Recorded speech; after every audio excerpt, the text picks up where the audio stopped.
Listo, doctor. Muy buenas tardes, jóvenes del curso de literatura hispanoamericana del siglo XIX.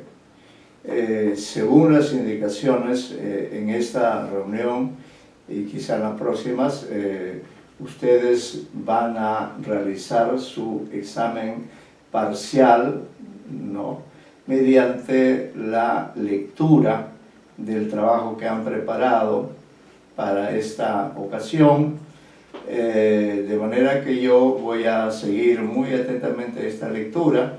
Tengo aquí a la mano los textos y entonces a través de la lectura trataré de captar el contenido del material que ustedes han preparado, el trabajo, el artículo científico, y tomando en cuenta todos esos criterios y también ciertamente el manejo correcto del lenguaje, es que haremos la calificación respectiva.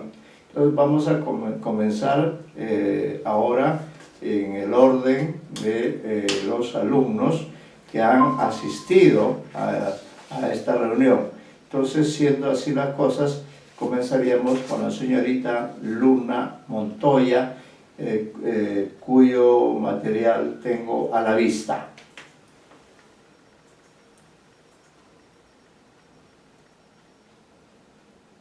Luna Montoya.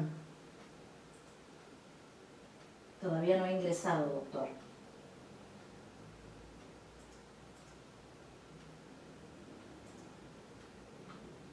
Están conectados el señor Medina y el señor Ventura. Están conectados el señor Medina y el señor Ventura. La señorita Luna Montoya todavía no ha ingresado. Ventura y Medina, sí. Ventura y Medina, sí. Ellos están conectados. Ah, sí, ahí está ingresando la señorita Luna Montoya. Ya. Muy bien, entonces como ya estamos desarrollando la clase de acuerdo a los criterios, vamos a comenzar esta sesión.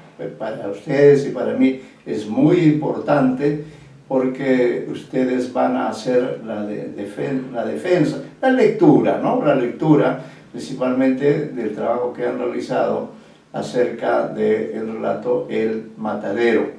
Entonces, tomando en cuenta estas pautas, ustedes van a leer su texto de la forma más apropiada, más adecuada posible, y yo tomaré en cuenta todos estos detalles. Es una buena oportunidad la de hoy día para que ustedes sepan enfrentarse a la tarea de leer un texto en un conversatorio, en un congreso, en fin, en cualquiera de las muchas oportunidades académicas que ustedes van a tener como alumnos o exalumnos o profesionales de la Universidad de San Marcos. Entonces, como está presente la señorita Luna Montoya, le pediríamos por favor que ella comience con la lectura del texto. Cada uno va a tener el tiempo que requiera, de manera que no tienen que apurarse, pero aproximadamente ya sabemos cuánto tiempo supone una ponencia de unas 20 páginas aproximadamente, ¿no?, que fue la referencia que dimos. Entonces, como ya está con nosotros la señorita Luna Montoya, yo voy a ir siguiendo, además de escucharla, voy a ir siguiendo el texto, porque lo tengo aquí frente a mí en una pantalla. Sí, profesor, buenas tardes. Buenas tardes. Le voy a agradecer a usted y a todos, por favor, buen volumen de voz para poder escuchar de lo mejor posible. ¿Ya? Muchas gracias. Sí, profesor.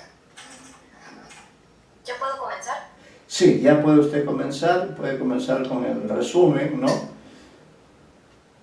Sí, profesor. Bueno, el título de mi trabajo es Análisis narratológico del variopinto contenido de El Matadero de Esteban Echeverría.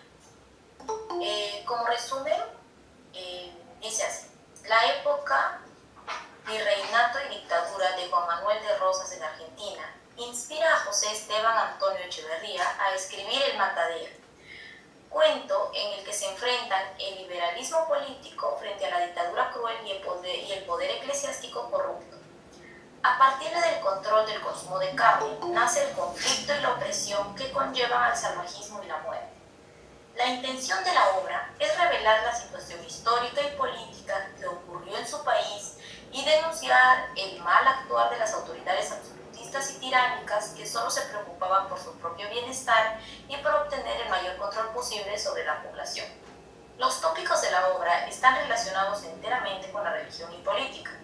Sigue además parte de los preceptos del costumbrismo, utilizando figuras representativas de la sociedad de aquella época. Se describe también la geografía del país, que es utilizada para mejorar la verosimilitud del texto. Si bien es cierto, representa mucha violencia y sangre, en representación de la violencia y la opresión que realizaba el dictador Rosas en contra de los liberales y patriotas. Es una forma de añadirle realismo y exagera a la vez la representación de las guerras civiles y la condición del pueblo de la época. Pero sobre todas las cosas, es un relato de denuncia que se encuentra completamente en contra de la dictadura del restaurador. Las palabras clave que yo utilicé son, claro, Esteban Echeverría, restaurador, matadero, anticlerical, autoridad, dictadura, unitario y liberal.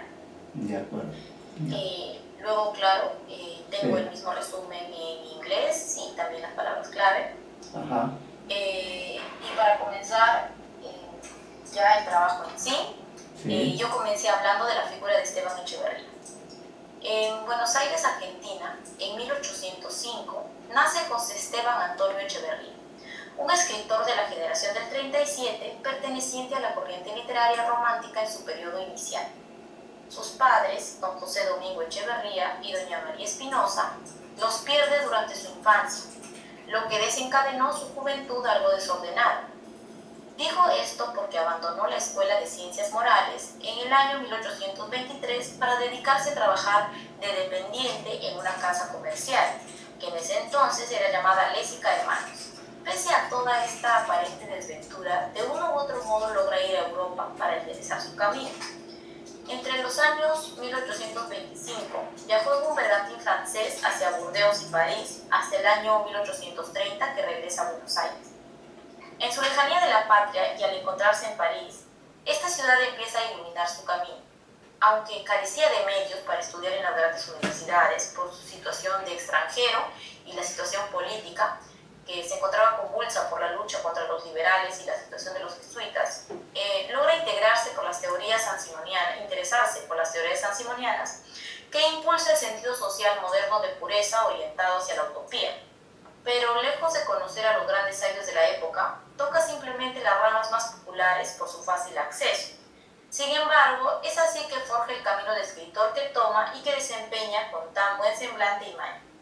Con los conocimientos obtenidos en París, al retornar a su ciudad natal, porta un espíritu con sentimiento idealista de los memorables momentos previos a la Revolución Francesa, dirigiéndose así por el camino romántico literario y formulando el liberalismo político en sus obras con preocupación social. Empieza a publicar algunos versos en diarios a partir del año 1831. Ya el siguiente año aparece, pero anónimamente, su poema Elvira.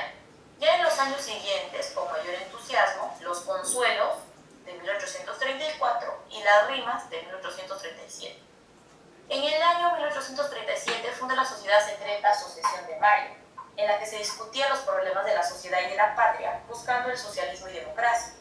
Pero posteriormente, debido al peligro de pertenecer a su asociación y por la dictadura de Juan Manuel de Rosas, emigra a Uruguay en 1840, donde muere por una afección pulmonar. Mario Falcao Spalter, en la obra de Esteban Echeverría, tiene 4 etapas en las que se ve la evolución de su pensamiento. La primera etapa se muestra en su primer libro, Los Consuelos, que está plagado de subjetivismo melancólico y egocéntrica, propio de sus primeras etapas como escritor.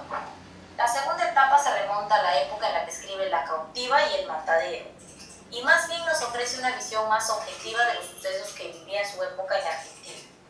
La tercera etapa es mucho más patriótica cuando escribe el dogma socialista de la Asociación de Mayo en 1837, que se encuentra lleno de contenido liberal y democrático que claramente muestra que no es un partidario de la dictadura. La cuarta etapa es más bien la síntesis de todo su pensamiento y es cuando elabora El Ángel Caído en 1847. Aunque escribe algunos otros poemas durante el exilio, como La guitarra y a continuación El Ángel Caído, El Matadero es la obra que fortalece y le da estructura con representación, en la cual vamos a centrarnos a continuación. Del contexto histórico y social en el que escribe. La época que vive Esteban Echevarría se caracteriza por ser desordenada y confusa, pues en los países hispanoamericanos de ese tiempo y en su natal Argentina reina la tiranía y dictadura que desencadenan numerosas guerras civiles. Es así que nuestro mencionado escritor, junto con su sociedad secreta, asume la responsabilidad política e idealista para impulsar una mejora en su sociedad mediante la corriente literaria del romanticismo social que enaltece lo americano. Con esta corriente, y en su país, los entendidos de la literatura buscan rescatar y exaltar lo propio, es decir, lo autóctono americanista. Es así que van en contra de la dictadura de Manuel de Rosas, luchando en contra de su tiranía y a favor de la democracia y el socialismo para revalorar y liberar a sus países. Es por ello que su literatura es considerada americanista y esta ideología rompe el sistema de colonias americanas de España y amerita el destierro del poeta. Esta situación es también ese impulso que necesita Echeverría para escribir El Matadero, que es antitiranía y anticlerical. Lo que buscaba la minoría ilustrada era abrazar el sistema político de la Constitución de 1819, con un sistema simplificado, pero lo que se obtuvo fue un gobierno caudillista con Juan Manuel de Rosas. Eso era lo que causaba el conflicto y las guerras civiles entre lo culto y lo inculto, lo democrático y lo autoritario, los unitarios y los federales. Juan Manuel de Rosas asciende al poder el año 1829 como un furioso legalista, de allí que se le conociera como el restaurador de ley. Él se encarga de transformar el aparato del Estado y el andamiaje legal. Además, restaura las atribuciones de la Iglesia que Rivadavia, la autoridad anterior, había vulnerado y la convierte en una parte más de su burocracia. Todo ello sería muestra de su afección por la Iglesia y la corrupción que se generaba por esta y que también es tratada en la obra. Ya a finales de 1832, como proyecto de campaña del desierto, amplía los territorios a su clase terrateniente, favorecidos por su gobierno. Pero el legado más relevante de su primera gestión es la federación, es decir, la unión de las 14 provincias formando una unidad y que es también tomada en el texto. Encarnación Ezcurra, la esposa de Juan Manuel, mencionada como heroína en la obra, es una mujer activa en la política. Interviene junto con su esposo e idea incluso la revolución de los restauradores de 1833 contra los unitarios. Desde un inicio de su gobierno, él se declaró enemigo del Partido Unitario y dictaminó la famosa frase: "El que no está conmigo está contra mí", para así acometerlos. Él tuvo de su lado a los burgueses, a los conservadores y a los reaccionarios, además a los católicos, a los descontentos, a los indios y a la pobre plebe de la urbe y rural. Él se definía como un restaurador porque consideraba que los otros gobiernos anteriores habían despreciado y violado los derechos humanos y era lo que él supuestamente buscaba reparar. En su contra aparecieron los unitarios, que eran los jóvenes ilustrados, los liberales, los patriotas, los militares y viejos patricios de la revolución. Su gobierno se enmarcaba bajo las normas del centralismo y respetaba de los señores feudales, mientras estos estuviesen bajo las reglas sometidos a su poder. Pretendía tener un gobierno proteccionista y antieuropeo, muy renuente a lo extranjero que rehuía de lo que no era nacionalista extremo. Entre sus medidas controladoras de gobierno, abolió la libertad de prensa y se adueñó de esta para utilizarla a su antojo para su propio beneficio. En el año 1835, la legislatura nombró a Rosas gobernador por 5 años, con la única intención de que conservara y protegiera la religión católica y que defendiera la causa nacional de la federación. Es así que, ejerciendo su labor para la Sociedad Popular Restauradora, se dedicó a eliminar a la oposición unitaria, y fue así que realizó destituciones y fusilamientos en masa, y cubrió la ciudad con múltiples letreros dedicados a atacar a los unitarios y defender a los federales, reafirmando su posición en contra de los unitarios y exigiéndoles a los de la federación que fuesen completamente sumisos ante él. De igual modo, también se dedicó a abolir la independencia del Poder Judicial y ejercía él mismo las facultades que ésta tenía, por lo que él podía mandar a la horca a quien quisiese. Esa fue una época horrible, pues reinaba el caos y terror en los unitarios y en todo aquel que estuviera en contra de su dictadura. Aquel que se atrevía a estar en contra suya tuvo que ser exiliado, generalmente a Uruguay, como es el caso de Echeverría, y quienes no podían fugar tenían que retractarse sobre sus preferencias y cuidar su forma de hablar, de escribir o de actuar para liberar toda sospecha de sus ideas y pensamientos que iban en contra de la restauración, porque si se descubría que eran unitarios o cómplices de los unitarios, eran ejecutados. Por lo tanto, la sociedad popular restauradora era más bien terrorista, que imponía sus ideales y generaba temor para realizar sus actos impunemente. Los unitarios tenían que enfrentar la subordinación, la autoridad desleal y la violación de sus derechos. Por ello, se realizaban luchas internas y rebeliones. Eran perseguidos y tenían que ocultarse y realizar reuniones o asociaciones secretas para poder hablar de los verdaderos problemas de la sociedad y sobre qué hacer al respecto. Y así en la clandestinidad se podía pensar libremente. Entonces, durante esos años, el restaurador gobernó Buenos Aires ejerciendo una dictadura y despreciando las reglas y las libertades que debía tener la población, atacando a los unitarios que defendían su libertad de pensamiento y se consideraban patriotas, buscando un régimen estable y organizado. Y es esta la época en la que se enmarca nuestro relato, siendo este el contexto histórico y social que se vivía en la época y se describe en la obra. Hablando ya del relato como tal, en cuanto a la forma del relato, podemos considerar que es un texto en el que se avanza en la historia de un modo causal, en un mundo en el que converge el despotismo de las autoridades y su federación con la decencia y la libertad de los hombres patriotas ilustrados. Es un corto relato narrado linealmente por un observador de los hechos que parece saber todo al respecto. Aunque narra en tercera persona, a veces se introduce en el relato acompañando a los personajes y otras se aleja considerándose solo el autor. Hay además tres tipos de lenguaje que se hablan en el texto: lenguaje elevado para las autoridades, lenguaje irónico para el narrador y el lenguaje popular con el que se expresa el común. Hay incluso unas cuantas censuras debido a la seriedad con la que Echeverría muestra la realidad del lenguaje popular, como cuando menciona exclamaciones en medio del espectáculo de Matanza del Toro, diciendo "Gire", una P en el toro. En el primer y segundo párrafo se dedica a introducirnos al cuento narrando el estado de las cosas en el momento de los sucesos, el tiempo, el lugar y la situación social religiosa. Si bien inicia hablando en primera persona, al avanzar nos percatamos de que habla en plural, incluyéndose a sí mismo en la historia. Dice: a pesar de que la mía es historia, no la empezaré por el arca de Noé y la genealogía de sus ascendientes. Estábamos, además, en Cuaresma, época en que escasea la carne en Buenos Aires. Echeverría, página 2. Del tercer al sexto párrafo podemos encontrarnos con la descripción del desencadenante de la historia, un fenómeno climatológico de lluvia. Esta vez lo narra exclusivamente en tercera persona, describiendo detalladamente el clima y los estragos que estaban causando, no solo en los objetos materiales, sino en las personas, cuya desesperación los absorbía. Por un lado, los creyentes de Dios creían que era un castigo, y por otro, los libertinos, llamados también incrédulos o unitarios, empezaban a acobardarse. Dice: sucedió pues en aquel tiempo una lluvia muy copiosa. Los caminos se anegaron, los pantanos se pusieron a nado y las calles de entrada y salida de la ciudad rebosaban en acuoso barro. Echeverría, página 2.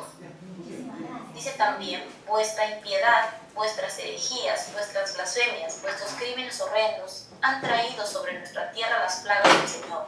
La justicia y el Dios de la Federación os declarará malditos. Echeverría, página 3. Dice también: los libertinos, los incrédulos, es decir, los unitarios, empezaron a amedrentarse al ver tanta cara compungida, oír tanta batahola de imprecaciones. Echeverría, página 3.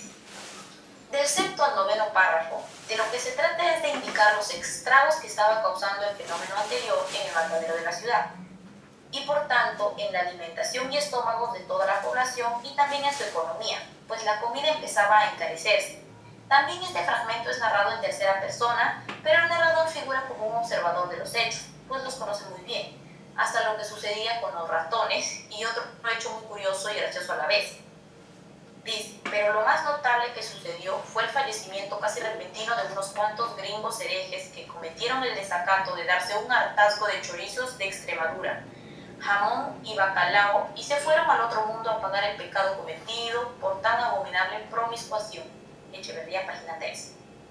Los 3 párrafos siguientes, del 10 al 12, son dedicados al decreto salvador de las autoridades y lo que éstas representan para el pueblo.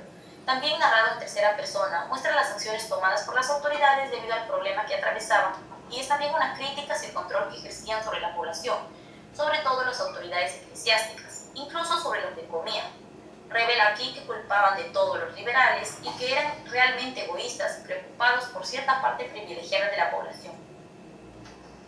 Dice, cosa extraña que haya estómagos privilegiados y estómagos sujetos a leyes inviolables y que la Iglesia tenga la llave de los estómagos. Echeverría, página 4. Del párrafo 14 al 15 se habla de lo que ocurrió entre victores de la población con los novillos luego del decreto de las autoridades en el matadero, es decir, el asesinato de estos animales y la predestinación del primero. Los 2 párrafos que continúan la historia contienen una descripción detallada del matadero, demostrando la fortaleza de este y sus diferentes partes funcionales. El párrafo 18 narra la perspectiva alejada del matadero. Desde la distancia muestra lo sangriento del lugar y lo grotesco que era. A partir del párrafo 19 hasta el final, se narra la perspectiva más cercana de lo que ocurría ahí dentro, con los individuos que circulaban y con un toro que no se había llegado a matar antes. Es ahí cuando el texto narra situaciones y escenas fuertes, como la escena del niño degollado y la escena de la muerte de un joven unitario, que cierra el texto a modo de conclusión explicando el verdadero espíritu de la federación. Dice, en aquel tiempo los carniceros degolladores del matadero eran los apóstoles, que propagaban a verga y puñal la federación rosina. Y no es difícil imaginarse qué federación saldría de sus cabezas y cuchillas. Llamaban ellos salvaje unitario, conforme a la jerga inventada por el restaurador, patrón de la cofradía, a todo el que no era degollador, carnicero, ni salvaje, ni ladrón, a todo hombre decente y de corazón bien puesto, a todo patriota ilustrado, amigo de las luces y de la libertad. Y por el suceso anterior, puede verse a las caras que el foco de la federación estaba en el matadero. Echeverría, página 15. Entonces, el orden del relato sería el siguiente. Primero se inicia el tiempo de Cuaresma en que se prohíbe comer carne. Luego viene un diluvio, que es considerado por la Iglesia como un castigo por la desobediencia de los unitarios. Es así como se inunda el matadero, por lo que hay escasez de carne y se generan protestas y temor. Entonces el restaurador propone sacrificar un número no suficiente de novillos y el primero es para sí mismo. Una vez reabierto el matadero, ocurren actos salvajes y obscenos que representan el abuso de la dictadura y la religión sobre los liberales. Del contenido subjetivo del relato. Al entender el contenido de la obra, podemos colegir que Echeverría tiene la intención de fijar la situación de atropello constante contra las malas autoridades que no respetan los derechos que deberían tener los ciudadanos patriotas libres. De este modo, Echeverría utiliza su obra a modo de denuncia hacia los rasgos más fuertes de la dictadura y sus repugnantes actos en contra de quienes pugnaban por una sociedad libre, no solo en cuerpo, sino en alma. No está tratando de revelar un hecho histórico que haya sucedido en particular, sino más bien es una crítica hacia la práctica política que se vivió en su tiempo en su país. Nos está dando una vista bastante verosímil respecto a lo que ocurría en Buenos Aires a nivel político e ideológico durante la dictadura de Juan Manuel de Rosas, que era un gobierno virreinal, centralizador, absolutista y tiránico, que velaba más por los derechos de los estancieros de Argentina, los cuales perseguían a los unitarios, que eran los hombres libres, un grupo que buscaba que Argentina tuviera una democracia representativa y no se encontrase sometida a los yugos de estos tiranos. Si bien nos impone una realidad política y es creada a partir de un contexto real, es una gran obra de ficción y por tanto destaca su gran calidad literaria, aunque ésta se encuentre cargada de un valor político.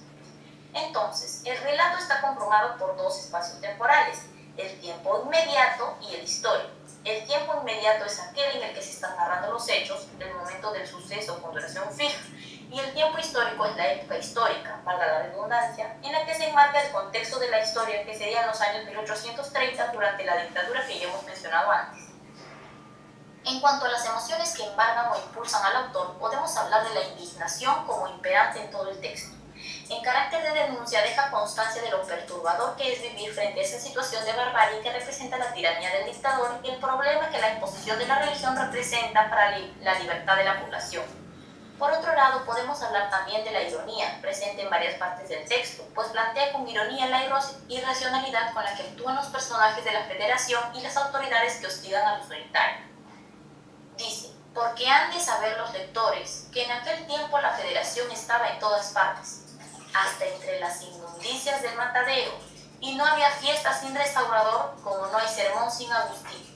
Echeverría, página 4. También habla con ironía sobre la Iglesia, sus favorecimientos al servicio del restaurador y las ridículas reglas de su régimen autoritario, con las que controlan en demasía la población. Dice: quizás llegue el día en que sea prohibido respirar aire libre, pasearse y hasta conversar con un amigo sin permiso de la autoridad competente. Echeverría, página 4. Los dos bandos del relato y su relación política.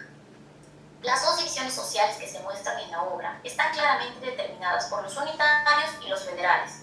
Los unitarios eran el sector de hombres patriotas liberales y los federales es el sector de la oligarquía estanciera, es decir, las autoridades que regían como caudillos en las provincias, pero aunados con el populacho empobrecido o inculto que seguía incondicionalmente a la autoridad política y religiosa.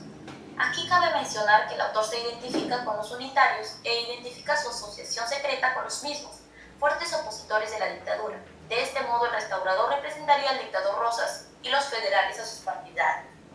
Estos dos polos opuestos se relacionan en el sistema intolerante de gobierno, pues muestra el autoritarismo que se vive en Argentina bajo el régimen del dictador Juan Manuel de Rosas, que se hacía llamar el restaurador de las leyes, apodo que es mencionado directamente en la obra como perteneciente al sector dominante, sanguinario, violento, brutal, primitivo y salvaje de la ciudad. Y por otro lado, los letrados liberales vivían violentados, atacados, acosados y reprendidos por ir en contra de la dictadura y de todos los preceptos obligatorios que conlleva vivir en ella. Es así que el mismo Echeverría se ve obligado a exiliarse de su país, como ya se ha dicho anteriormente. La temática de la narración. A lo largo del texto tenemos presentes varios tópicos, los cuales voy a señalar a continuación. Primero, la Cuaresma. Es una festividad particular de la Iglesia en la que los católicos se dedican a preparar su espíritu para conmemorar la Pascua, es decir, la resurrección de Cristo. Aquí en la obra es tomada como un modo de control de la población. Número 2, la abstinencia. Referida en el texto al no consumir carne debido a la Cuaresma, es la representación hiperbólica del control de las autoridades, hasta controlan lo que se come y lo que no. Tercero, la Iglesia. Es un tema recurrente en el texto junto con la religión, debido a que forma parte de las autoridades dominantes de la población, siendo en este caso controladora y corrupta. Es una representación de lo que los españoles trajeron a imponernos, quitándonos nuestra libertad de expresión y libre culto. En cuarto lugar, la lluvia. Es un tema más relacionado con el realismo que se le da a la obra mediante esta descripción climática que le da veracidad a los hechos. Funciona también como un castigo divino lanzado hacia los seres liberales del pueblo por su desobediencia o falta de fe. En quinto lugar, la consternación de los fieles. Es un tema que se utiliza en la obra para compungir a los no fieles, para infundirles temor y hacer que la gente sea dócil y obediente, facilitando el manejo a su antojo de las autoridades. En sexto lugar, los unitarios. Son los liberales y patriotas de la ciudad que van en contra del dominio de la tiranía y a quienes se culpa por las desgracias que ocurren en la ciudad y el que se afecte a todos los sectores fuera de las autoridades. Son la excusa de las autoridades por el sufrimiento de todos. En séptimo lugar, el matadero.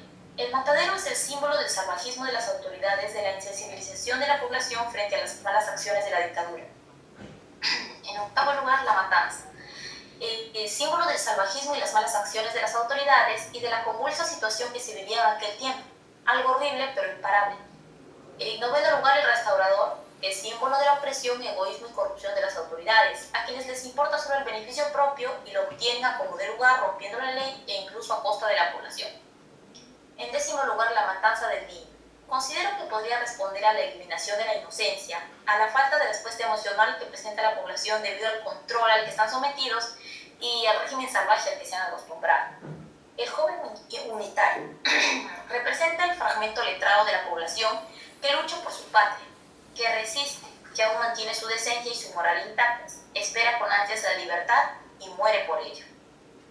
El salvajismo y la sangre en el relato. En el texto podemos encontrar escenas que muestran gráficamente la vulgaridad, violencia, brutalidad con la que los federales se muestran insensibles y deshumanizados. La narración presenta escenas frías, crudas y violentas que ocurren en el matadero, el cual en sí mismo ya es un lugar sangriento relacionado con la insensibilización. Lo sanguinario del matadero se debe a la comparación del poder dominante del dictador Rosas. La matanza en este espacio brutal y primitivo representa la violencia sangrienta que se llevaba a cabo debido al poder del restaurador. Cabe resaltar que los métodos de tortura descritos en el cuento eran válidos tanto para el cuerpo de un animal como para el cuerpo de un ser humano. Es por ello que existe una comparación entre el toro que se describe en el cuento como un ser raro, extranjero, diferente a los demás animales del matadero, que incluso había generado controversia respecto a sus órganos sexuales. Y por otro lado, el joven unitario, que al no ser partícipe y favorecedor de las leyes del restaurador, que viste y piensa diferente a los federales, corre con la misma terrible suerte que el animal, pues es perseguido y hostigado hasta acabar con la muerte. Se desdibuja con los federales la frontera entre los humanos y los animales, fieros y salvajes y asesinos, con muy poco respeto por los derechos y la libertad. Los unitarios son la carne del matadero, atacados, ensangrentados y muertos debido a sus ideales que iban en contra de este poder opresor.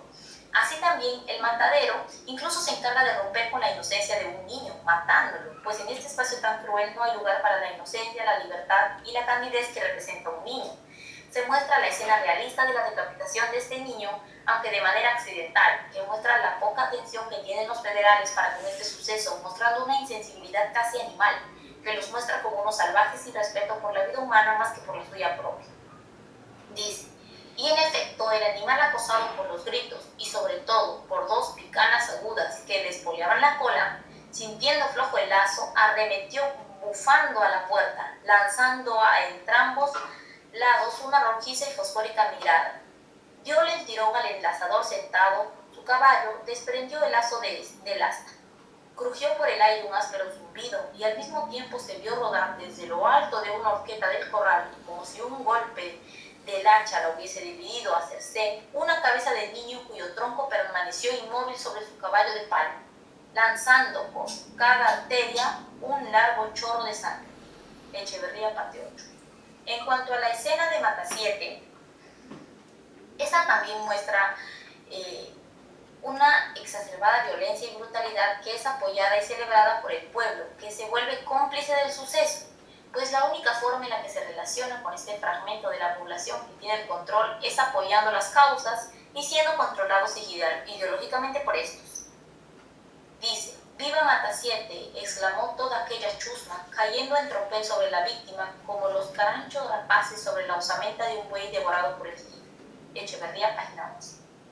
Todo ello en contraposición con la sensibilidad, inocencia, la decencia y el valor que demuestra el joven unitario, al que irónicamente los verdaderos salvajes llaman el salvaje unitario, al que podemos considerar como un patriota ilustrado que pugna por la libertad, con quien creo se identifica mucho Echeverría. Era este un joven como de 25 años, de gallarda y bien apuesta persona, que mientras salían en borbotón de aquellas desaforadas bocas las anteriores exclamaciones, trotaba hacia barracas, muy ajeno de temer peligro alguno. Echeverría, página 11. El propósito de estas escenas es mostrar cómo las autoridades que controlan todo de manera corrupta y desleal manejan a la población a su antojo, volviéndose cada vez más irresponsables y salvajes con los derechos de quienes van en contra de sus deseos, que es lo único que les interesa. Y muestran también cómo castigan a todo aquel que no es cómplice de ello y que está en contra. Todo ello sigue el camino de denuncia que ya hemos mencionado antes, que refleja la intención de Echeverría de denunciar el mal gobierno que tenían terribles acciones para con su país Argentina, lo que hizo que él mismo tuviera que huir del país. El anticlericalismo. En toda la obra podemos observar también que presenta una posición anticlerical religiosa. Se manifiesta abiertamente una posición contra el clero y la iglesia, utilizando el tema de la prohibición que impone sobre la población, pero que exenta a la autoridad. Demuestra la hipocresía de la autoridad eclesiástica, que impone castigos a unos y recompensas a otros, según su posición social, exigiendo absoluta obediencia y quitándole las libertades a la población común y dejando que las autoridades hagan lo que quieran con nosotros impunemente. Dice: «Pero no es extraño, supuesto que el diablo con la carne suele meterse en el cuerpo y que la iglesia tiene el poder de conjurarlo.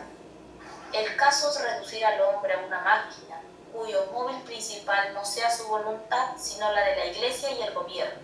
Echeverría, página 4. Es también una posición de denuncia contra la posición del restaurador, que es tratado como un dios omnipresente y terrible por parte de la población controlada por el régimen autoritario, y asegura que la iglesia es cómplice y permite estas acciones inmorales en contra de la población para su propio beneficio. Dice: «Es de creer que el restaurador tuviese permiso especial de su ilustrísima para no abstenerse de carne, porque siendo tan buen observador de las leyes, tan buen católico y tan acérrimo protector de la religión, no hubiera dado mal ejemplo aceptando semejante regalo en Día Santo. Echeverría, página 5. La celebración de la Cuaresma, que es uno de los pilares de la religión, fundamenta su crítica hacia el poder eclesiástico, porque al aliarse con el poder político le brinda ciertos privilegios. Gracias a numerosas cartas que dirigían los gobernantes hacia los religiosos, se tiene registro del cuidado con el que el Estado vigilaba la Iglesia. Se entiende de ello que el gobierno se ocupaba de supervisar y controlar a las parroquias, al clero y toda la sociedad cristiana, ejerciendo un control incluso sobre trivialidades, como el que existiese plegarias en honor a los federales o que se pusiesen imágenes y cuadros del Brigadier Rosas dentro de las parroquias, junto a los santos, como si fuese un divino todopoderoso.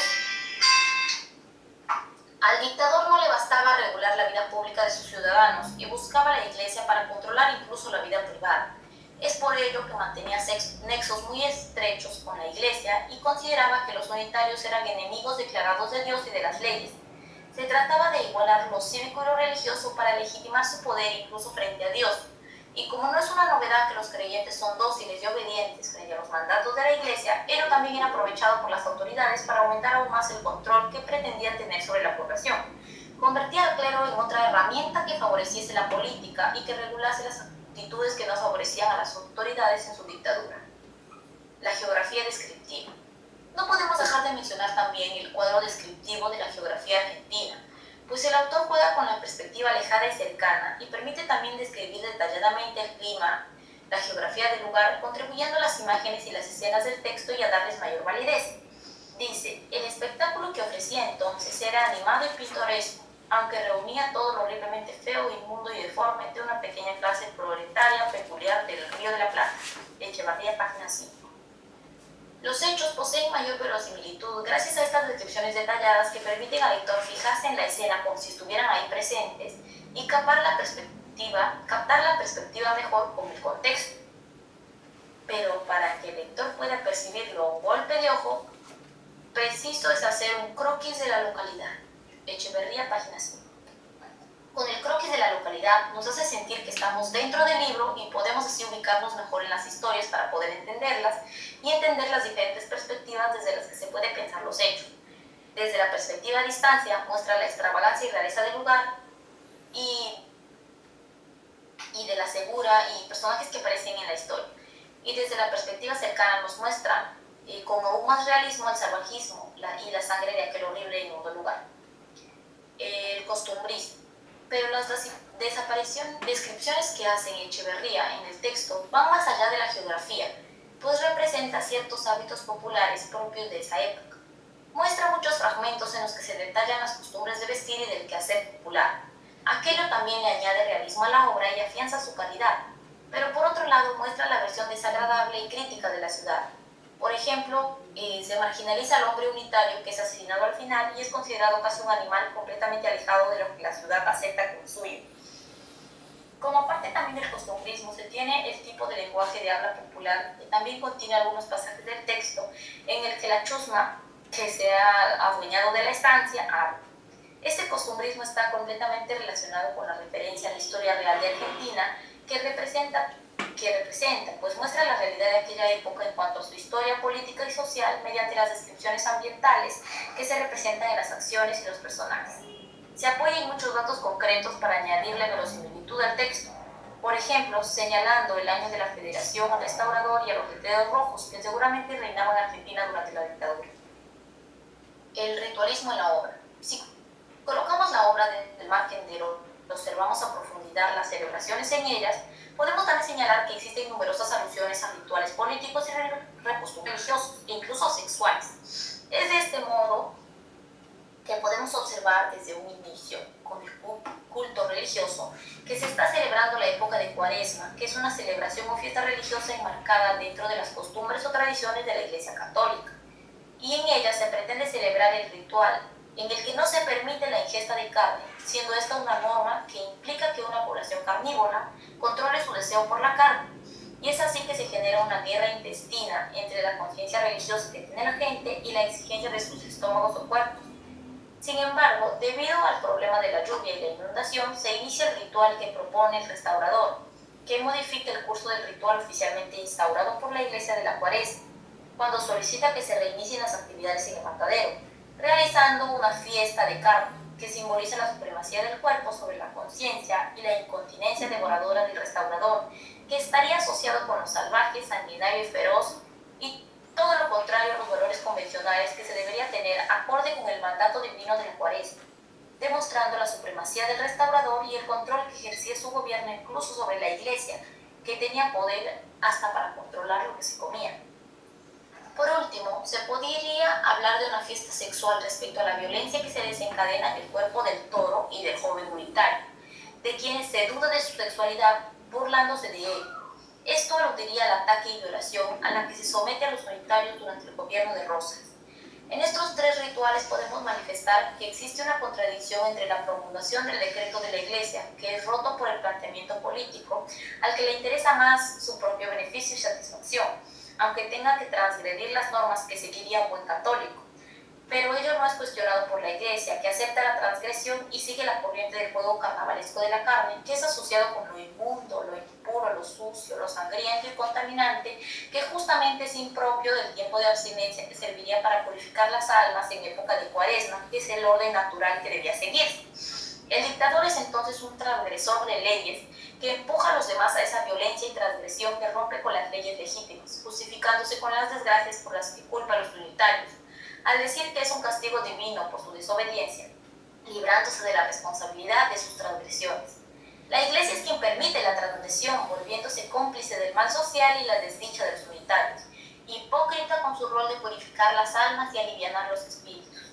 El carácter de los unitarios se aleja de esa fiesta de excesos, de transgresiones y de violencia, manteniendo una imagen limpia que es atacada y criticada por mantenerse fuera de los márgenes de la transgresión y la bestialidad, por lo que se duda de su hombría, asociando su sexualidad a esa lejanía del salvajismo y de la violencia, donde el espíritu reina sobre el cuerpo, se cultiva la mente y se controlan las pasiones salvajes que en los federales están muy presentes, casi propias de un animal incontrolable.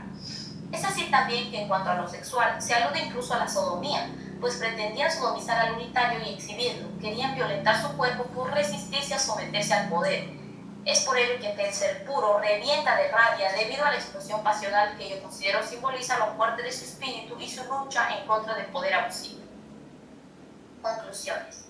José Esteban Antonio Echeverría es un escritor argentino que nos describe en su obra El Matadero la época desordenada y confusa que viven los argentinos durante la tiranía y dictadura de Manuel de Rosas, el restaurador de leyes, que es más bien un gobierno terrorista que impone sus ideales y genera temor para realizar actos impunes, violentando los derechos y las libertades de la población argentina.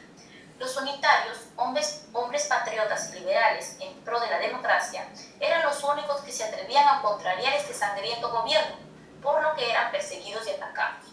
El sector eclesiástico es también mencionado en la obra, considerada anticlerical por su denuncia ante la corrupción de esta y el favorecimiento que da a las autoridades, rompiendo incluso sus propias normas y celebraciones, pues en este caso se transgrede la Cuaresma y se celebra una fiesta de carne y sangre que acaba con la matanza de un niño y un joven unitario. En la obra se revela el régimen político y religioso corrupto y violento que ataca los valores humanos con el salvajismo propio de los animales, violentando los derechos y la libertad del pueblo. Por otro lado, el texto presenta también una clara descripción geográfica y una que otra señal de costumbrismo, presentando hábitos populares propios de la época, y además encontramos el tema del ritualismo en la obra, en la que el ritual impuesto por la Iglesia es roto por la supremacía política que controla la vida pública y privada de la población, con un poder abusivo y bestial que transgrede las normas y utiliza la violencia para controlar a su antojo a los demás y someter a todos a su voluntad. Es una obra de denuncia y de realidad que muestra la lucha de los unitarios para romper la dictadura y la violencia con la que el poder antidemocrático abusivo atacaba a la población y a los unitarios con quienes se identifica el autor. Muchas gracias, señorita Luna Montoya. Ya hemos escuchado su ponencia completa.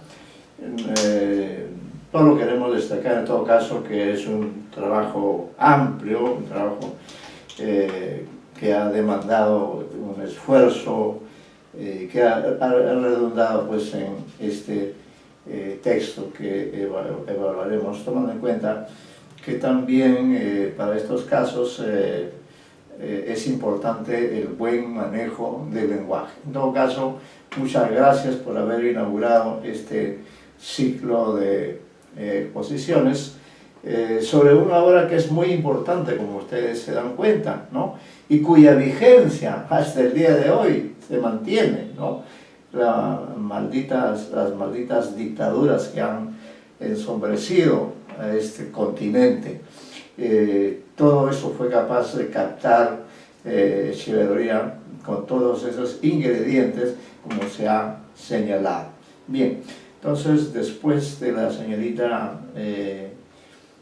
Luna Montoya, sigue el señor Medina. Así que vamos a entonces a pedirle al señor Medina que... Buenas tardes, profesor. No sé si me escucha bien. Un minuto, sí le escucho bien, pero acá voy a abrir su documento. Ya, ahora sí, ya lo tengo a la vista. Y tiene usted el uso de la palabra, señor Rafael Martín Medina Llanos. Muchas gracias.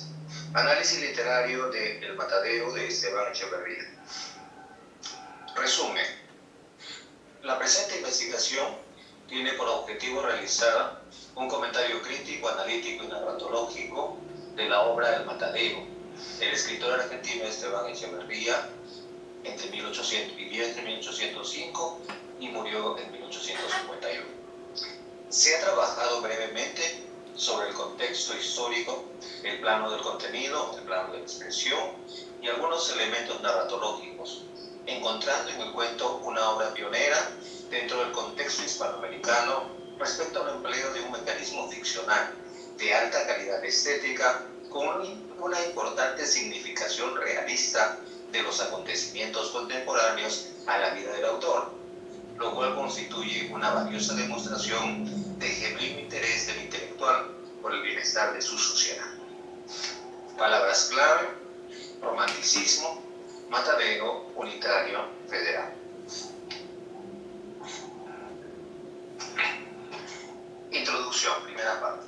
Ya. Introducción. Sí.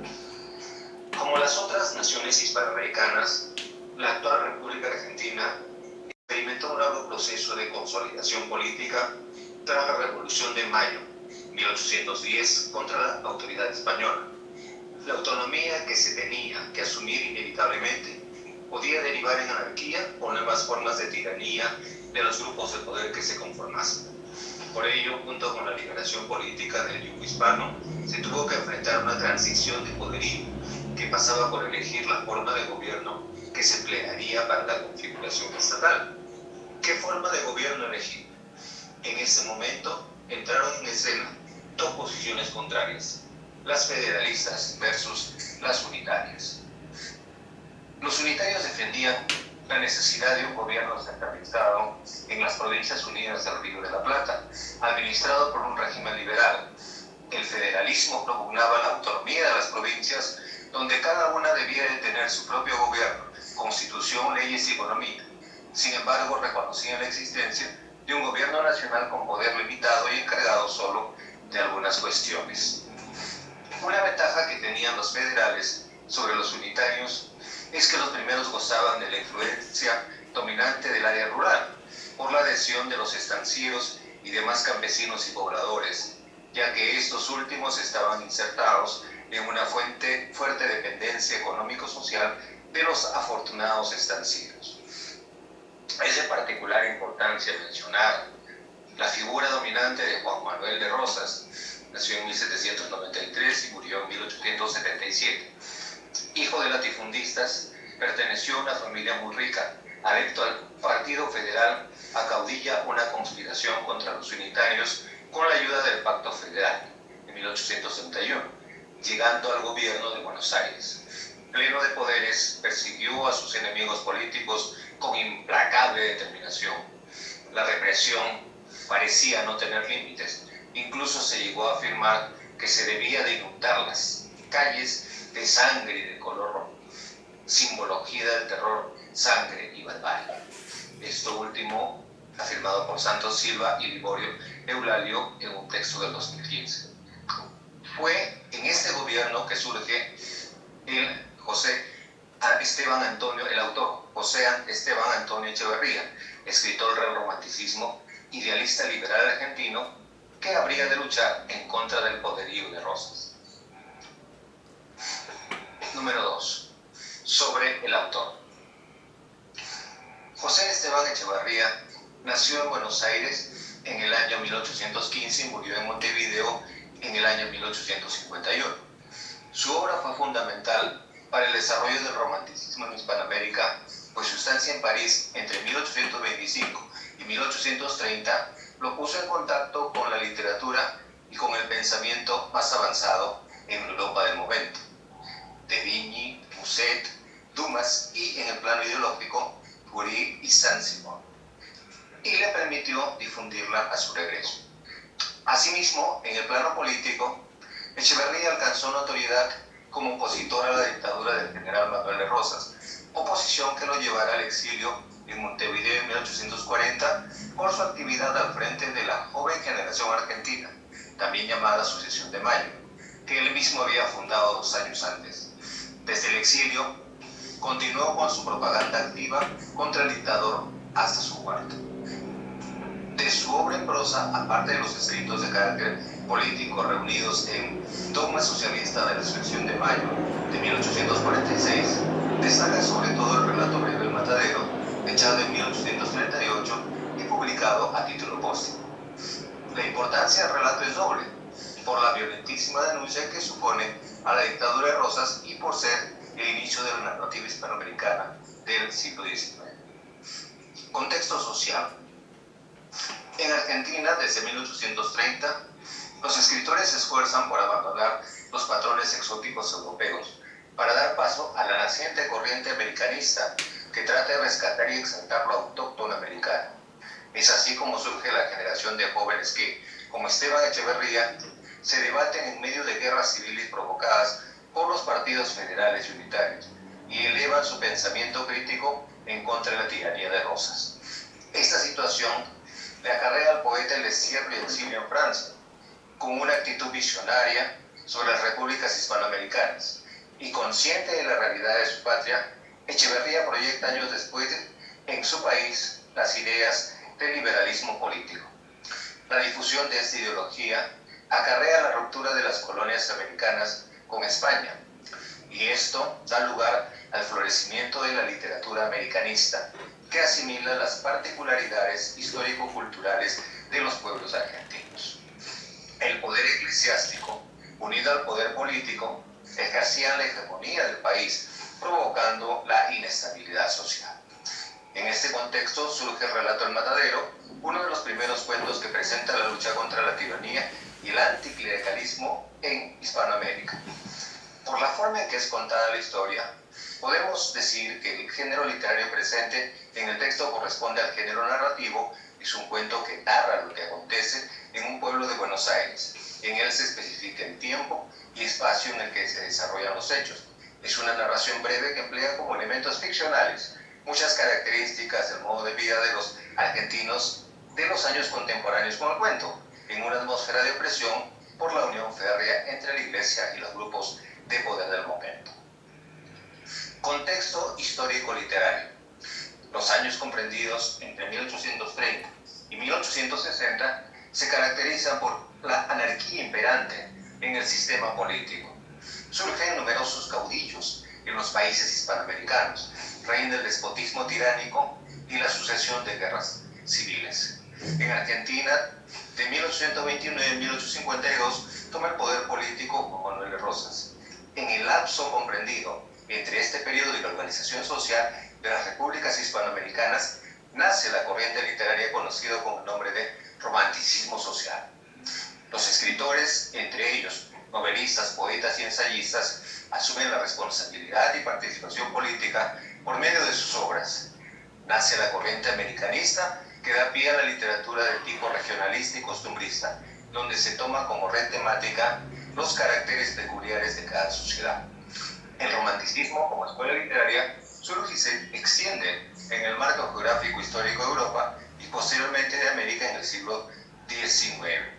La exaltación de las bellezas y poderes de la naturaleza, la idealización en el campo amoroso, así como la exaltación del modo particular de inflexión del habla autóctona americana, caracterizan este periodo romántico del quehacer literario. ¿Por qué el matadero? Es altamente significativo que este cuento creado por Esteban Echevarría lleve el inusual título del matadero. Ese rasgo nos obliga a situarnos en el contexto de uno de los escenarios de la ciudad, en donde se producen situaciones desagradables que están relacionadas con muertes de animales de manera cruel, sin queja o resentimiento de ningún tipo. A partir de estas consideraciones, podemos inferir que la historia convencerá al lector a tomar posición respecto a un orden jerárquico que alimenta la muerte al mismo tiempo que alimenta la carne a la ciudad. Se presenta este escenario como un símbolo representativo de violencia y un lugar indispensable para saciar las, comillas, necesidades humanas por el consumo de carne. Siendo un título muy sugerente, se generó un interés por conocer el contenido del texto que habilitase su empleo o intencionalidad. Lo cierto es que efectivamente los sucesos son referidos y tienen lugar en forma bastante realista en el escenario principal de un matadero citadino, involucrando a muchas personas relacionadas con esa actividad. Parte 3. Plano del contenido. Sobre la trama. El relato se inicia en el tiempo de la Cuaresma de 1830 y ahí el escritor puso puntos suspensivos. La última cifra no es revelada por el autor en Buenos Aires. La iglesia prohíbe comer carne. Solo niños enfermos y herejes gobernantes pueden hacerlo. En esos días sucedió una especie de diluvio y la iglesia lo consideró como castigo de Dios por la impiedad de los, entre comillas, unitarios. En ese entonces, la ciudad era dirigida por un restaurador, quien era el encargado de emitir leyes y representar al pueblo. Lamentablemente, este personaje utilizaba el abuso del poder como recurso principal para ejercer su mandato. El restaurador planeó una procesión al Altísimo para echar al demonio unitario. La gran inundación en el pueblo había provocado la escasez de novillos y con eso los habitantes entraron en una gran incertidumbre. La falta de carne también generó en los federales una gran furia y sentimiento de violencia en contra de los unitarios. Por la inundación se cerró el matadero, hubo abstinencia general y murieron ancianos, gringos, herejes y animales. El pueblo comienza a protestar y el gobierno teme que se desate la revolución por parte de los unitarios y manda al matadero 50 novillos, la víspera del Viernes Santo. El primer novillo fue obsequio entero para el restaurador, en señal de agradecimiento al gobierno, de adhesión rotunda y para fomentar el odio a los unitarios salvajes que eran enemigos de Dios y de los hombres. El restaurador tenía permiso de comer carne en un día santo.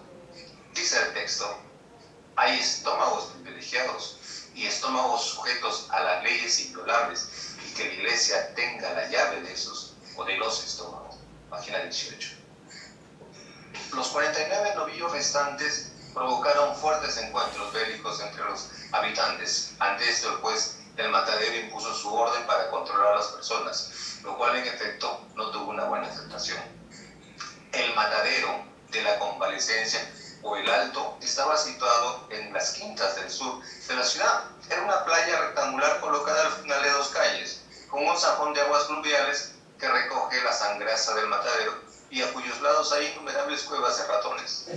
Más allá está la casilla donde se cobra el impuesto de corrales, que son verdaderos lodazales sucios. Se cobra además multa por violación de reglamento. Allí se sienta el juez, que es el caudillo de los carniceros y que ejerce el sumo poder en aquella pequeña república por delegación del restaurador. En la casilla hay signos significativos de la fe política y religiosa. ¡Viva la Federación! ¡Viva la Restauración! Y la ironía y heroína doña Encarnación Espurra. ¡Mueran los salvajes unitarios! Página 20. Hay una vasta descripción del matadero. Los carniceros ensangrentados, los coros de chusma, las gaviotas que revolotean, las disputas entre mujeres por pedazos de cebo y por tripas y desperdicios, la gran algarabía y luchas internas. vociferación, palabras inmundas, obscenas. Cuando queda el último novillo, los carniceros comienzan a debatir entre ellos, afirmando que se trata de un toro. Algunos dicen que es un toro viejo. En medio de esta discusión, el novillo se suelta del lazo que lo ataba y termina degollando a un niño, y luego se desplaza por diversos lugares del pueblo hasta llegar a una calle sin salida, donde es atrapado y lo vuelven a llevar al matadero. Allí, el matasiete decide sacrificarlo, degollándolo y enterrándole lentamente su puñal en la garganta hasta verlo caer al suelo. Al toro lo retiran sus testículos y los presentan ante todos en el matadero. Las personas celebran esta muerte y veneran al, entre comillas, valiente matasiete. Luego de haber sacrificado el animal, un joven bien vestido pasa enfrente al lugar donde se produjo el evento. Matasiete decide tirar del cabello y ponerle el cuchillo en la garganta, pues era considerado comunitario. Ante esto, el juez lo rescata y lo lleva dentro del matadero para su interrogatorio. En el interrogatorio al unitario, el juez trata de humillarlo, pues las respuestas dadas por el joven le molestan bastante. En un momento, el juez decide mandarlo a desnudar. Esto genera una gran furia en el joven, el cual se opone rotundamente a que le hiciera pasar por dicha situación vergonzosa. El juez insiste y el joven estalla de rabia, y un torrente de sangre afectado termina con su vida. Luego el juez intenta justificar que se trataba de una broma, siendo todo lo contrario. En realidad, fue el holocausto de un joven heredista unitario, una lucha sostenida por su dignidad, la presentación ante una autoridad inhumana y el horrible fin de su existencia. Tipología de los personajes. Los personajes del texto resultan innominados, heterogéneos y representativos de la plebe federal seguidora del restaurador y perteneciente a una clase baja obrera rioplatense. Así, las beatas mujeres, los grupos de negros, curiosos, gringos, carniceros, el inescrupuloso caudillo matasiete, el inocente niño y el joven unitario sacrificados. Todos ellos armonizan en el cuadro de barbarie presentado por el narrador del relato. Cabe anotar que se configura la frialdad como respuesta natural del pueblo ante la crueldad de los actos. Entre los personajes principales podemos mencionar los siguientes: el restaurador, que es el gobernante que abusa de su poder para controlar a los habitantes y para tomar decisiones en su beneficio. Este es venerado como si fuera divino, tanto por la iglesia como por los pobladores.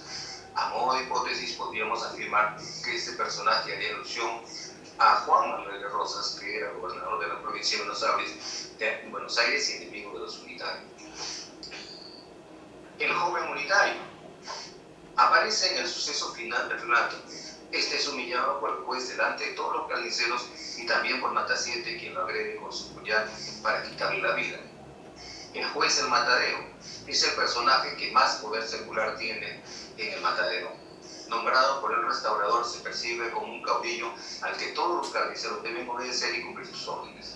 Mediante un interrogatorio al joven unitario, termina provocando su muerte, puesto que lo condiciona a explotar de rabia a resulta de su enorme humillación. Matasiete es un personaje caracterizado por una gran violencia y sentido autoritario que tiene.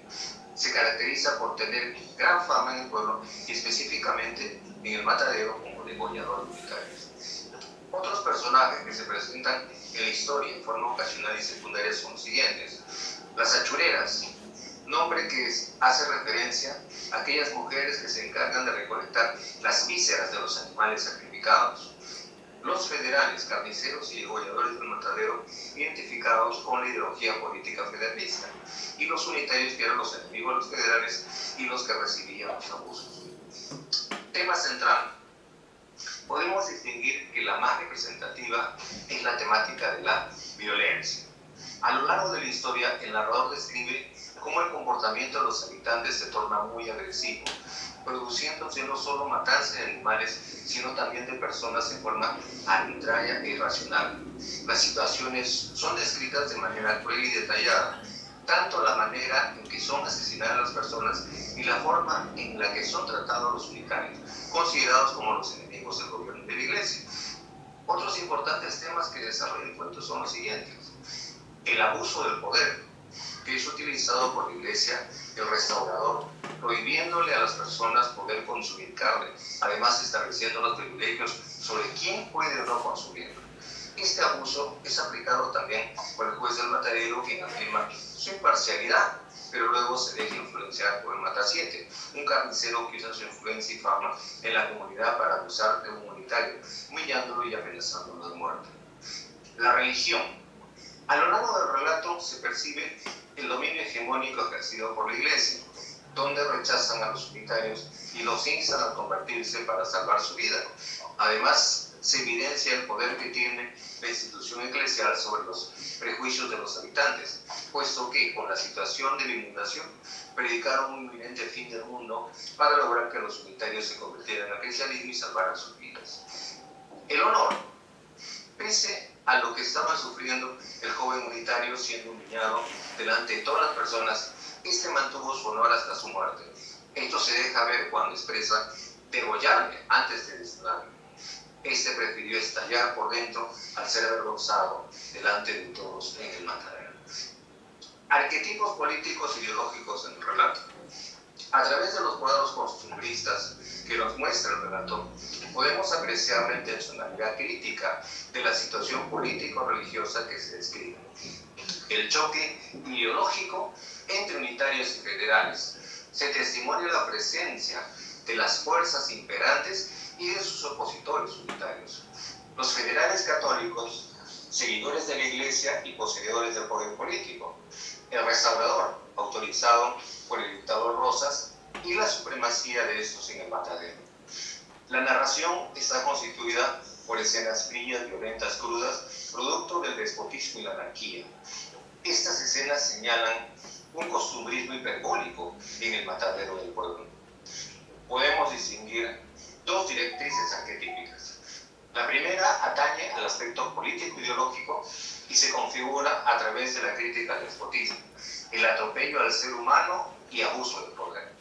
Asimismo, se adopta una actitud irónica en relación con el extranjerismo infiltrado y la presencia del, entre comillas, gringo, y la deliberada posición del caudillismo hispanoamericano, producto del pueblo y vitoreado por la plebe, en la figura del restaurador y del mataciente. La segunda describe algunos arquetipos religiosos del cristianismo que aluden el día del juicio final, a las plagas y al diluvio producto de la ira divina, a las prácticas religiosas como la abstinencia y el ayuno cuaresmal, a las procesiones y rituales de expiación.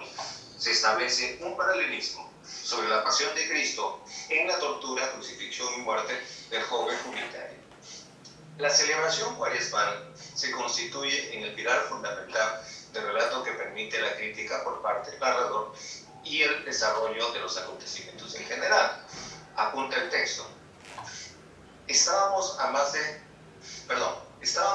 más en Cuaresma, época en que escasea la carne en Buenos Aires, porque la Iglesia, adoptando el precepto de Epicteto, sustine, obstine, sufre, absente, ordena vigilia y abstinencia a los estómagos de los fieles, a causa de que la carne es pecaminosa y, como dice el proverbio, busca a la carne, página 14.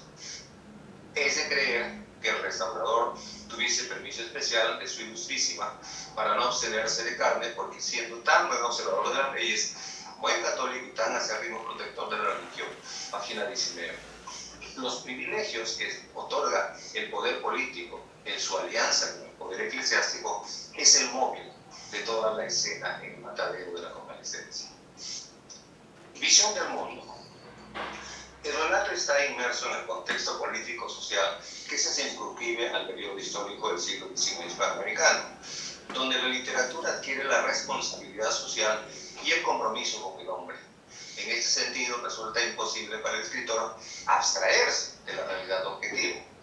La complicidad entre los jerarcas eclesiásticos y los poderes de mando presentan la visión del mundo configurada en el texto, la inestabilidad social producida por la anarquía resultante de la alianza entre la Iglesia, el matadero y el gobierno, el poder absoluto representado por la Iglesia y el gobierno federal frente al hambre y la miseria que padece el pueblo. Del mismo modo, el atropello a la dignidad humana configurada en el joven inmolado.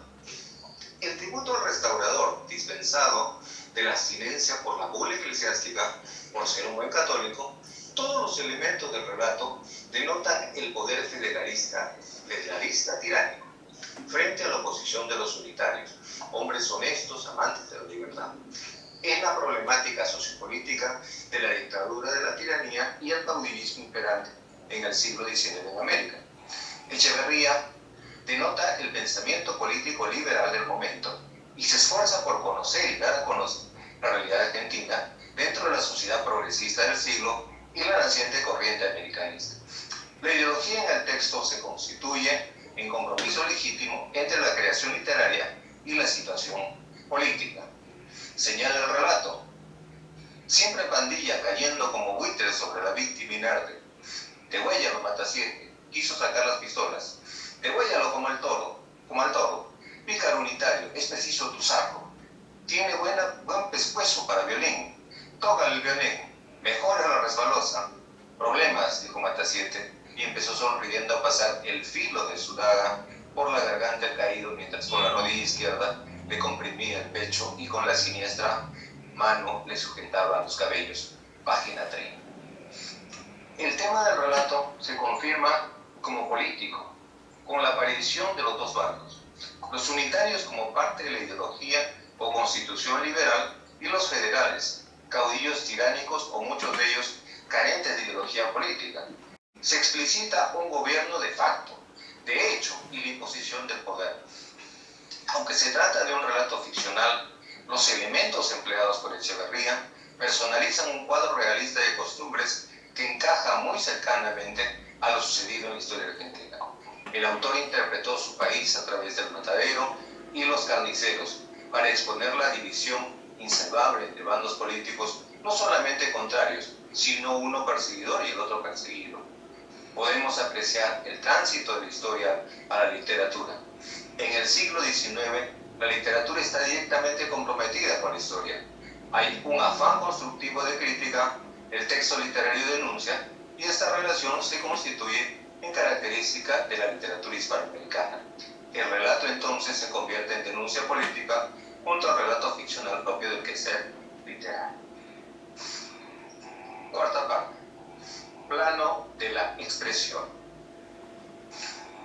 El relato pertenece al tipo de narración del romanticismo social que se originó en Europa, pero que también fructificó en América. La literatura se convierte en el recurso propicio para rescatar los valores autóctonos y buscar la identidad nacional. Los literatos entonces tratan el tema político liberal y emprenden la lucha contra la tiranía. En un cuadro costumbrista, el narrador logra, en tono irónico, no ingenuo, elevar el relato a la categoría del más vivo realismo, sin apartarse de la crítica política. Un narrador tradicional de tipo testigo relata la sola escena del matadero, llena de inquietantes situaciones, crudas y grotescas, acompañadas por la aclamación de la plebe. Al mismo tiempo, el narrador se torna explicativo en las voces clericales, que destacan la ira divina y el fin del mundo, expresando con esto la furia de los federales y el servilismo eclesiástico.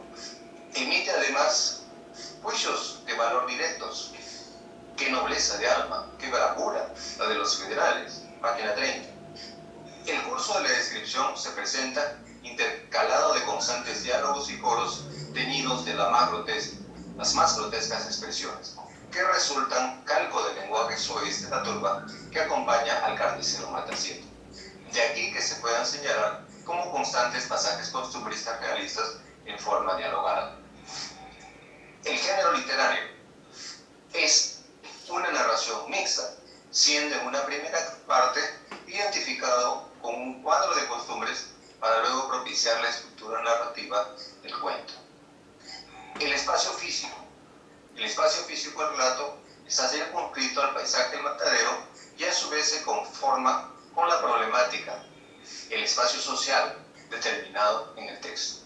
Sobre el particular, Martínez, cita del 2014, comenta: la primera mitad del relato, consagrado a presenciar el marco conceptual como reflejo y síntoma de todo un país desde la perspectiva ideológica del autor, finaliza cuando el orden descriptivo que la sostiene cede paso al modo narrativo conductor de las acciones de otros personajes individualizados. El relato de la persecución y captura del toro y el de la muerte del joven unitario tras su tortura, insertados ambos de forma paralelística, ingresan la narración en el dominio del cuento. La narración en esta segunda mitad se depura de referencias ambientales, concentra su atención en los personajes y acrecienta su intensidad con la llegada del protagonista. Esta anécdota final se convierte en el núcleo narrativo desde el que irradia en un movimiento expansivo distintas significaciones que invaden un área cada vez más amplia. Página 232. Lo que al principio parecía una sucesión más o menos anecdótica y costumbrista, se convierte a través de la expresividad del cuento en una colisión irreconciliable de bandos. El matadero gana en profundidad y enriquece significados en virtud de su debilitación final hacia el cuento. Este aventaja al cuadro de costumbres por su mayor capacidad de abstracción y sugerencia al no someterse a la finalidad testimonial y didáctica de aquel obra citada. El escritor Echevarría elabora entonces un relato híbrido que trasciende los géneros, porque llega hasta, entre comillas, la coyuntura y la médula de la esencialidad humana, con sus descripciones tan vivas y tan sentidas al revelar de este modo su preocupación por el futuro político de su país. La voz narrativa. El narrador habla en primera persona al inicio del relato. Es un narrador homodiegético. Cuenta sucesos que le ocurren, asimismo cuenta la manera en que vivió la cuaresma en su pueblo y la tormenta que se produjo en el río La Plata. Luego cambia y se presenta como un narrador omnisciente, heterodiegético, pues el relato continúa desarrollándose en tercera persona, donde el narrador complementa los hechos con el punto de vista de los personajes, conoce de todos ellos, incluso sabe acerca de su vida y de su forma de actuar. Instancias temporales. Hay dos instancias temporales bien definidas. Letra I, tiempo inmediato al discurso, que llega al término al mediodía. A la vez, hay acciones señaladas por especificaciones temporales. Un cuarto de hora para las primeras reses y luego una hora después. El último toro llega al matadero. WCC o doble tiempo histórico, que se remonta a los años 30 del siglo XIX, alrededor de 1835 y después, y que corresponde al periodo rosista, situación que enmarca cronológicamente el relato en la dimensión histórica que pertenece a la tiranía del dictador argentino. Según lo que el narrador describe al inicio del relato, se evidencia que el esquema temporal del cuento corresponde a un tiempo cronológico de tipo lineal, pues no se evidencian alteraciones temporales, toda vez que los acontecimientos se van desarrollando de manera secuencial y detallada. No se evidencian flashbacks ni prolepsis, por lo tanto, lo que acontece en el matadero se describe desde el inicio hasta el final siguiendo un mismo hilo conductor. Secuencias del relato.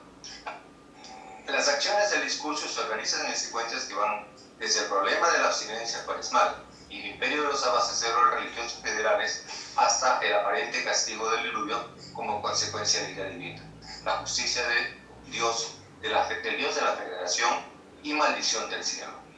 En segunda instancia, los unitarios incrédulos y el demonio de la inundación. Luego la muerte de los herejes gringos que no guardaron la abstinencia y ganaron su condenación. Como segunda secuencia en el relato, el gobierno autoriza la matanza de 50 novillos y el restaurador recibe en solemne entrega el primero de los animales. La huida del toro constituye la tercera secuencia que a su vez enmarca el cruento episodio de la inocente víctima degollada y el incidente burlesco del gringo que culmina con el triunfo del Matacique por la muerte del novillo. La última secuencia tiene lugar con la imprevista aparición del joven unitario, las burlas, el suplicio, la lucha por su dignidad y la acción de los sayones que terminan con la vida del muchacho. Primero degollarme que desnudarme. Sus fuerzas se habían agotado. Inmediatamente quedó atado en cruz y empezaron la obra de desnudarlo. Entonces un torrente de sangre botó, borbollando de la boca y las narices del joven, y extendiéndose empezó a caer a chorros por entre ambos lados de la mesa. Los sayones quedaron inmóviles y los espectadores estupefactos. Página 34. El narrador pone fin al relato con la clara referencia a los degolladores federales partidarios de Rosas como apóstoles del puñal y a los unitarios como personas nobles amantes de la libertad. Nivel funcional del texto. En un esquema ascendente, desde los estratos 1 al 3 en la tabla, el nivel funcional del texto puede sintetizarse de la siguiente manera.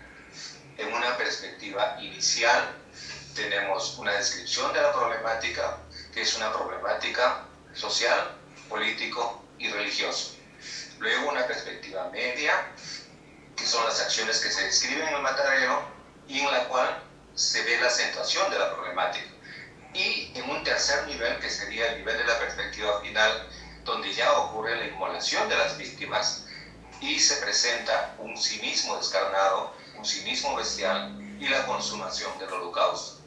Esto de una manera progresiva y gradual hasta llegar a un clímax. Y en la parte izquierda tenemos la concretización del poder político-religioso que se detenta desde el estrato inferior hasta el superior, y también a su vez vemos la degradación humanística total, que igualmente se va degradando desde el inicio hasta el final del cuento.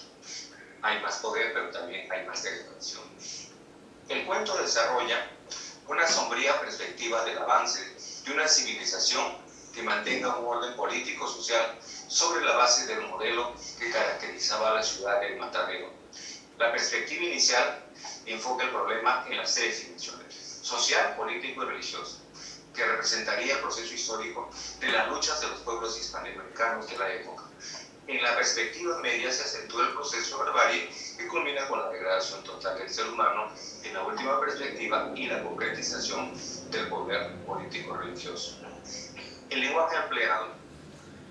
El lenguaje en el matadero de Echeverría es el recurso estilístico valedero que conforma la ironía narrativa contra el gobierno y contra la iglesia. Es también el eminente recurso que configura la expresión lingüística de la turba federal y de la dictadura de las tierras del Río de la Plata. Varela Jacome, en 2014, explica de manera acertada el uso del lenguaje que se encuentra en la obra. Las connotaciones empleadas contrastan con la plasticidad y el tono enfático de la poesía. A la carencia de poetismo en la descripción y narración se añaden en la parte dialogística las formas diastráticas de la lengua coloquial y las expresiones vulgares. Predomina en el matadero el enfoque objetivo, sin fórmulas convencionales, idealizantes. El ritmo narrativo es un anticipo de la novela realista de la última década del siglo. En la presentación del matadero en Buenos Aires, emplea la alternancia entre la perspectiva variable y los encuadres sucesivos de las reses degolladas y la acción gestual de personas embadurnadas de sangre. Destaca en estas tomas la intensificación del espectáculo, horriblemente feo, inmundo y deforme. El protagonismo es popular, pero con una interpretación degradadora, inspirada por la filiación político-federal de las gentes que frecuentan el matadero. Es necesario destacar que la dinámica excesiva del discurso narrativo y los brochazos grotescos desbordan los esquemas del cuadro de costumbres. Eso está en la página 92. En los diálogos se asocian los coros de voces, de actores y observadores que lanzan en todas direcciones la vileza de su expresión y que confirman la originalidad del lenguaje de la plebe, inmersa en la privación cultural que le circunda. Es así como se acentúa el tono crítico del relato de Esteban Echeverría. A través del lenguaje también podemos destacar la utilización de algunos recursos estilísticos empleados por el autor para darle mayor expresividad a su relato. Entre ellos mencionamos lo siguiente: metáforas. Estas se presentan mediante las simbologías y alegorías empleadas por el narrador. Por ejemplo, destacamos una en donde se afirma que la ciudad estaba hundida en el barro.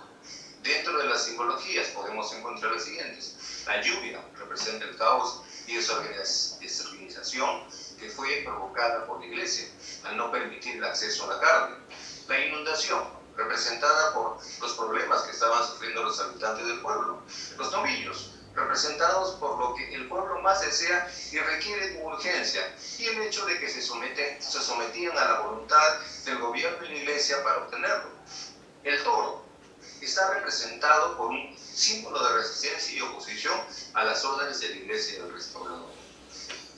Símiles. Se producen algunas comparaciones a lo largo del relato. Lo podemos ver evidenciado en la cita siguiente. Multitud de negras rebusconas de achuras, como los caranchos de presa, se desbandaron por la ciudad como otras tantas arpías, prontas a devorar cuanto hallaran comible. A través de este símil, el narrador intenta explicar la situación por la que estaban pasando las mujeres capaces de devorar cualquier cosa que se pusiera en su camino con tal de satisfacer sus necesidades. «Viva Matasiete», exclamó toda aquella chusma, cayendo en tropel sobre la víctima como los caranchos rapaces sobre la osamenta de un buey devorado por el tigre. Página 31. En este símil podemos evidenciar una comparación entre los federales y animales. Nos presenta cómo el pueblo se había reunido en el matadero para presenciar cada evento violento desarrollado por los federales. Estructura del relato. Este cuento tiene una estructura canónica compuesta por inicio, desarrollo y desenlace. En su interior se presentan varios sucesos, los cuales se organizan de manera lineal. Podemos destacar los siguientes eventos. Introducción.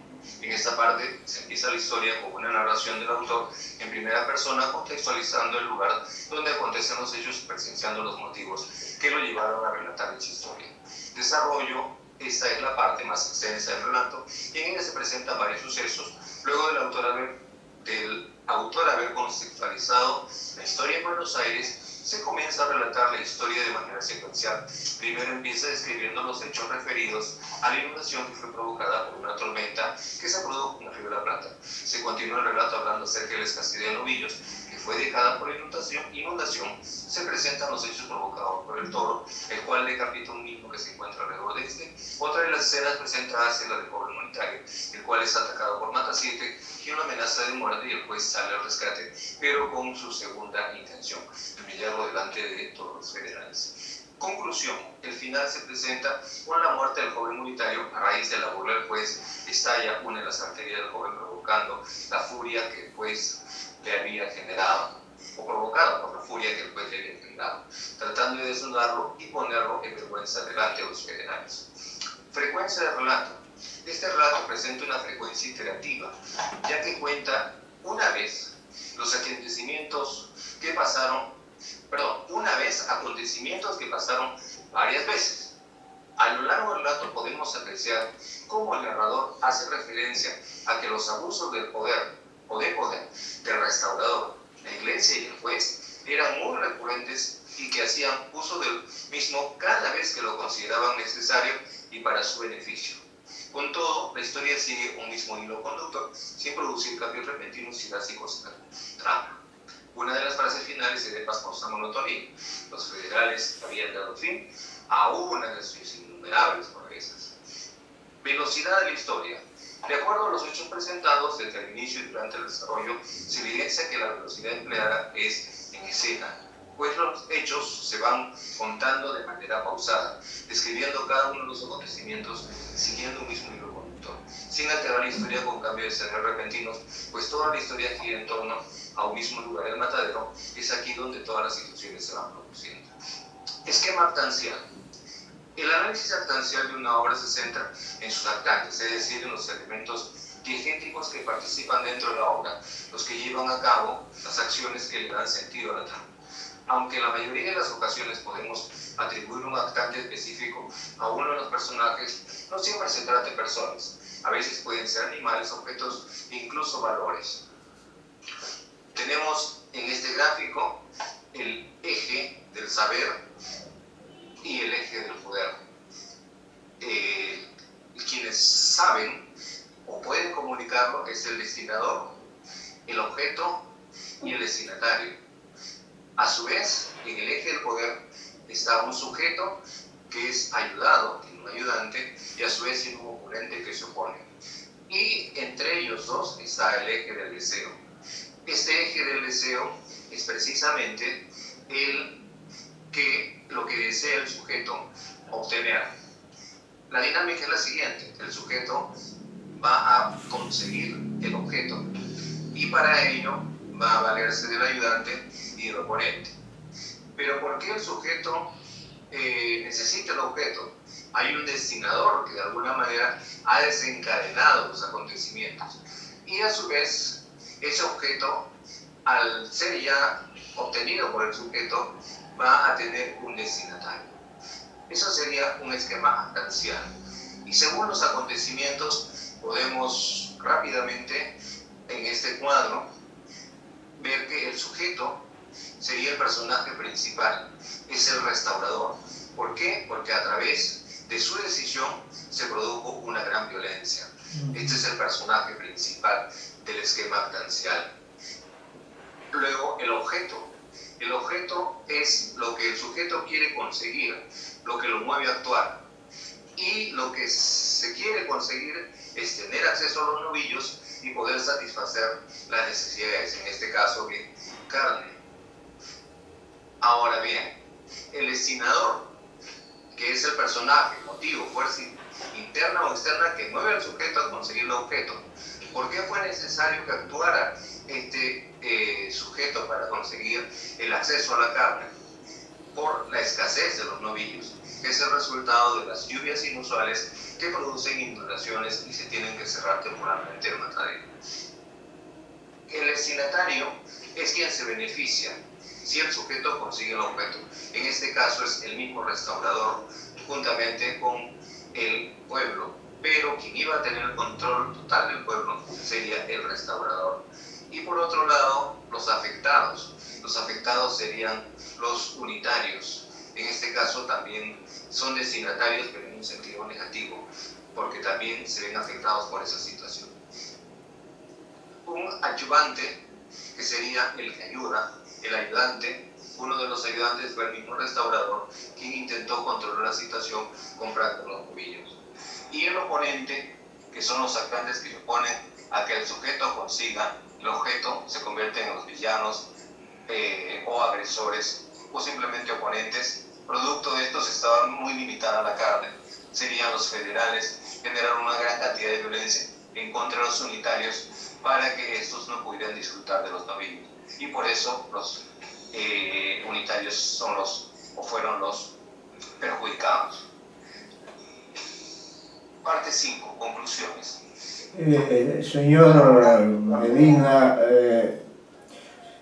nos vamos a quedar ahí nomás por razones de tiempo, ¿no?